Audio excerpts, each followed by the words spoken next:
Now, the other political news, because there is other political news going on out there, and in the Republican presidential campaign, there are a wild bunch of stories from thehill.com. Donald Trump closing in on 100 days atop the Republican primary polls. The race has tightened somewhat. Ben Carson now leads Trump in Iowa.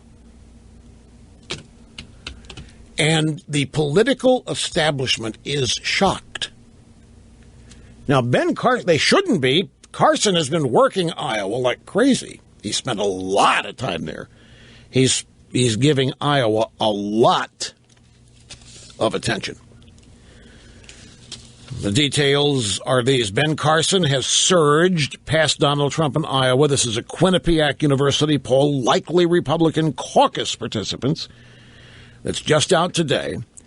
Carson leads the Republican field with 28%. Trump has fallen to 20%. Carson's lead is beyond the margin of error. A September survey by Quinnipiac of the same sample of caucus attenders, Republican caucus goers, had Trump at 27% and Carson at 21%. Also scoring a boost was Marco Rubio. Marco Rubio in third place now in the Quinnipiac poll in Iowa, 13%. He was at 5% in September last month. Following Rubio in the most recent survey was Ted Cruz at 10%, Rand Paul at 6%, Carly Fiorina and Jeb Bush at 5%. And all the rest are under 3%. The strong showing from Ben Carson, who's gotten accolades for his debate performance and campaigns. What is it that Carson is talking about predominantly lately? During the period of this survey, can you tell me off the top of your head, what was it Carson was talking about? Not a wild guess. I mean, he was talking about the dangers of Islam. He was talking about the dangers of immigration and Sharia. This is taken during the period of time where Ben Carson said he doesn't think that a Muslim who believes in Sharia law and therefore the Constitution is subordinated should be elected president. That's when the media was having a cow. That's when all the political professionals, that's the end of his campaign. You just can't talk about it. You can't talk about minorities that way. You just can't do it. And he doubled down on it like Trump has doubled down on his things. And now in Iowa, he's at 28%.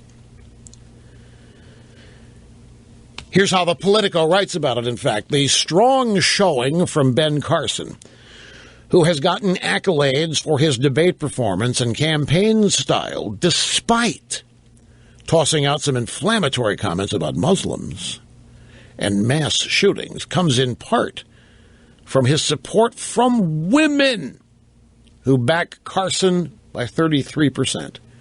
Trump's percentage of women in this poll is 13%. So Carson is 8 points ahead of Trump overall, 20 points ahead of Trump in women. And you notice here that the Politico claims this support for Carson comes despite the things that he's been in the news for, which is how they constantly report on Republicans. Yeah, look, it's amazing. He's going great guns despite what he said about Muslims and Sharia and Constitution and so forth. A candidate who shares their values is most important to 28% of caucus goers. 23% think being honest and trustworthy is the key. Carson doesn't have to worry about which quality is more important because 84% of those polled said that he shares their values and 89% felt he was honest and trustworthy. So the two most important reasons a caucus goer would vote for a person in the Hawkeye caucus, Ben Carson scores 84 and 89%. So you'd have to assume that in Iowa, they like what Carson has been saying about Muslims, vis-a-vis being elected and subordinating the Constitution to Sharia law and guns.